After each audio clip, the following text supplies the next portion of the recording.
NEET का exam जो कि इंडिया का one of the toughest exam माना जाता है, उसके अंदर रैंक 1, रैंक 2, रैंक 3 जो इतनी अच्छी रैंक लेकर आते हैं, उन सभी स्टूडेंट्स की तस्वीरें तुमने अखबारों के अंदर तो देखी होंगी। बट क्या तुमने ये सोचा कि आखिर ऐसी क्या सीक्रेट स्ट्रेटेजी थी जिसकी वजह से उनकी इतनी अच्छी रैंक आ पाई?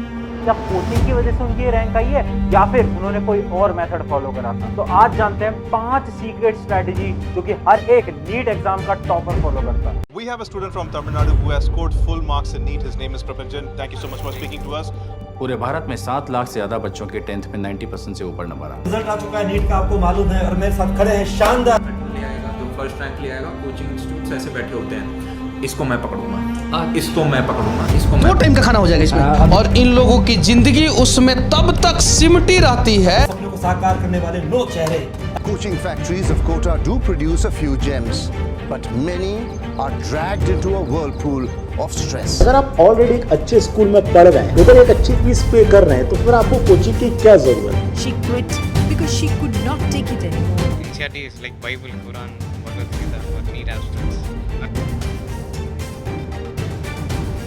सो हाय एवरीवन, मेरा नाम है प्रशांत। पहले बता देता हूं, आज की वीडियो थोड़ी सी कंट्रोवर्शियल हो सकती है। शायद कुछ कोचिंग इंडस्ट्री वाले लोग मेरी बातों पे एग्री ना करें, शायद कुछ स्टूडेंट्स ऑफेंडेड हो जाएं, बट मैं आज तुम्हें रियलिटी बताने वाला हूं। बट उससे पहले अगर तुम मुझे नहीं जानते हो, मैं अपना इंट्रो दे देता हूं। मेरा नाम है Prashant, mentor of thousands of students preparing for India's toughest exam like IIT, JEE, NEET. और इस साल अगर मैं 2023 की बात करूं तो नीट का भी रिजल्ट आया था, और इसके अंदर 2 ऐसे स्टूडेंट थे जिसको मैं पर्सनली मेंटोर कर रहा था, और उनकी रैंक अंडर 100 आई है। तो ये चीज मैं तुम्हें इसलिए बता रहा हूं ताकि तुम्हें समझ पाओ कि जो मैं तुम्हें बता रहा हूं वो मैं चीजें ट्राई एंड टेस्ट कर चुका हूं। मैंने अपनी जिंदगी के अंदर पिछले 3 साल के अंदर, जब से हम ये मेंटोरशिप कर रहे हैं स्टूडेंट्स की, उसके अंदर मैंने कई एस्पिरेंट्स को देखा है, कई नीट एग्जाम के एस्पिरेंट्स को देखा है। मैंने एक स्टूडेंट को टॉपर बनते हुए देखा है, और एक स्टूडेंट को जो कि 10वीं तक अच्छा था, बट जब से उसने नीट की तैयारी करने स्टार्ट करा ना, तो उसको बिल्कुल पढ़ाई में बेकार बनते हुए भी देखा है। मैंने देखा है कि एक स्टूडेंट का सिलेक्शन कैसे हुआ था, मैंने ये भी देखा था एक टॉपर बच्चा कैसे नीट के अंदर सिलेक्शन नहीं ले पाया था। वही एक्सपीरियंस आज शेयर करने वाला हूं। और हाँ, आज थोड़ा सा रियलिटी दिखाने वाला हूं यार, एक रूड रियलिटी दिखाने वाला हूं जो कि कोचिंग तुम्हें नहीं बताएगी। 5 पॉइंट सुनते जाना और अपना कान और दिमाग दोनों खोल के रखना। चलो आ जाओ जल्दी से। पॉइंट नंबर 1 क्या है? 11th बर्बाद। ये ना टाइटल आजकल बहुत चल रहा है, मैं भी देखता हूं यूट्यूब के अंदर। 11th बर्बाद, फिर भी आ गई अंडर 100 रैंक। आजकल चल रहा है ना। मैं किसी भी कोचिंग को टारगेट नहीं कर रहा, मैं रियलिटी बताता हूं। देखो, क्या ये चीज पॉसिबल है? भैया मेरी 11वीं बिल्कुल खराब हो चुकी है, मुझे 11वीं का कुछ नहीं आता। क्या मैं अंडर 100 रैंक ला सकता हूं 12th के साथ? नहीं नहीं। भैया डीमोटिवेट क्यों कर रहे हो? रियलिटी बता रहा हूं, नहीं आएगी रैंक। अंडर 100 रैंक लाना, अगर तुमने पूरी 11वीं खराब कर दी है तो पॉसिबल नहीं है 12th के साथ। रियलिटी बता रहा हूं। फिर भैया वो जो यूट्यूब पे लोग इंटरव्यू देते हैं वो झूठ बोलते हैं, क्या? वो झूठ नहीं बोलते। उन्होंने इंटरव्यू में ये बोला था मेरी 11वीं खराब थी, तो उनके एंगल से उनकी 11वीं खराब थी। मतलब तुम्हारे लिए 11वीं खराब का मतलब है कि 11वीं में तुमने कुछ नहीं पढ़ा, बट उनके लिए 11वीं खराब का मतलब है कि वो 10 घंटे पढ़ते थे, बट 11th के अंदर 6-6 घंटे पढ़े हैं। उनका मतलब ये होता है। तो ऐसे भ्रम में मत आ जाना कि यार भैया मैं तो अभी 11th में हूं, अगर मैं 11th खराब भी कर लूंगा ना तो 12th पढ़ के मैं नीट के अंदर अंडर 100 रैंक ले आऊंगा। ये बिल्कुल झूठ है। हाँ, नीट के अंदर तुम सेलेक्ट हो जाओगे, गवर्नमेंट कॉलेज के अंदर भी जा सकते हो अगर तुम मेहनत करते हो 12वीं के अंदर, बट अंडर 100 रैंक नहीं आएगी। आज ही बता रहा हूं, चाहे लिख के ले लो इस बात को। थोड़ी सी रूड रियलिटी है, बट ये सच्चाई है। 11th बहुत इंपॉर्टेंट क्लास होती है। और भैया अगर हमारी ऑलरेडी 11th खराब हो चुकी है तो हम क्या करें? तुम्हारे लिए मैं एक सजेशन देखता हूं। अगर तुम अभी 12th में हो, अपना सारा टाइम 12th में लगा दो, जुट के काम करो, 10-10 घंटे निकालो अपने लिए डेली। मैं ये नहीं बोल रहा कि अगर तुम 12वीं में ही पढ़ते हो और 11-12 दोनों खत्म करने की कोशिश करते हो तो तुम्हारा सिलेक्शन नहीं होगा। तुम्हारा सिलेक्शन हो सकता है, बहुत स्टूडेंट्स का हुआ है। बस ये जो झूठी अफवाहें कोचिंग वाले फैलाते हैं ना अंडर 100, मैं तो इसकी रियलिटी बता रहा हूं, ये भैया पॉसिबल नहीं होता। ये बिल्कुल पॉसिबल नहीं होता। ये इसलिए बताया जाता है ताकि तुम उनके कोर्सेज खरीदो, उनके बैचेस खरीदो, उनके कोचिंग में जाओ। रियलिटी बता रहा हूं। यहाँ पर मैं बैच बेचने नहीं आया हूं, इस वजह से मैं तुम्हें इतनी रियलिटी बता पा रहा हूं, और ये शायद तुम्हें कोई और नहीं बताएगा यूट्यूब पे। चलो point number 2, no coaching will make you topper. बहुत बड़ी रियलिटी जो कि इंटरव्यूज के अंदर टॉपर स्टूडेंट बोल नहीं पाते, क्योंकि इंटरव्यूज उनके कोचिंग वाले ही ले रहे होते हैं।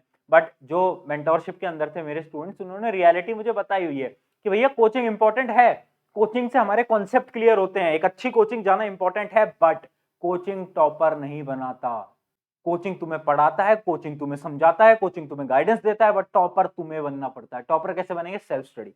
अगर सेल्फ स्टडी नहीं कर रहे हो, नहीं होगा, नहीं होगा। डीबीपी सॉल्व नहीं कर रहे हो, नहीं होगा। प्रीवियस ईयर क्वेश्चन सॉल्व नहीं कर रहे हो, नहीं होगा। तुम्हें ऐसा लगता है कि तुम बस क्लास में सुन लोगे और उससे तुम टॉपर बन जाओगे, अंडर 100 रैंक ले आओगे, नहीं होगा। रियलिटी बता रहा हूं। मुझे पता है आज की बात सुन के शायद यहाँ पर बहुत बच्चे डिमोटिवेट होंगे, लिखेंगे यार भैया तुम तो यार हमें डिमोटिवेट कर रहे हो। यार कभी कभार ना एक स्टूडेंट को आईना दिखाना चाहिए। ये आईना आज मैं तेरे सामने दिखा रहा हूं दोस्त, तो इस बात को आज ढंग से समझ ले।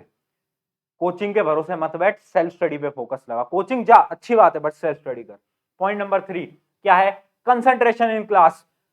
हर एक टॉपर, तुम किसी से भी पूछना जो कि अच्छी रैंक लेकर आया, वो तुम्हें बताएगा कि हमारा कंसंट्रेशन क्लास के दौरान बहुत अच्छा था। एक स्टूडेंट क्लास के दौरान ना बहुत कुछ सीख लेता है।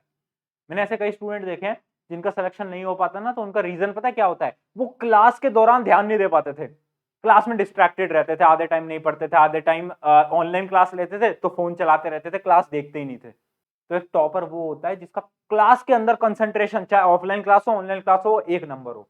कंसंट्रेशन बहुत इंपॉर्टेंट है, इस बात को याद रखें।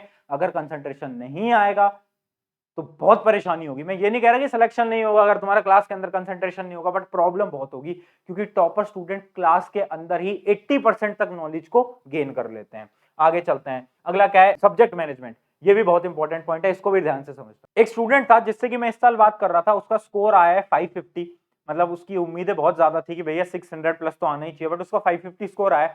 तो मैंने उससे पूछा भैया यार ये मतलब तेरा यार दोस्त 550 कैसे रह गया? तो उसका जो आंसर था ना, वो पता क्या था? भैया मुझे ना फिजिक्स से ना हमेशा से डर लगता था। भैया मैंने ज्यादा टाइम बायो और केमिस्ट्री के अंदर दिया, फिजिक्स के अंदर वो उतना टाइम नहीं दे पाया।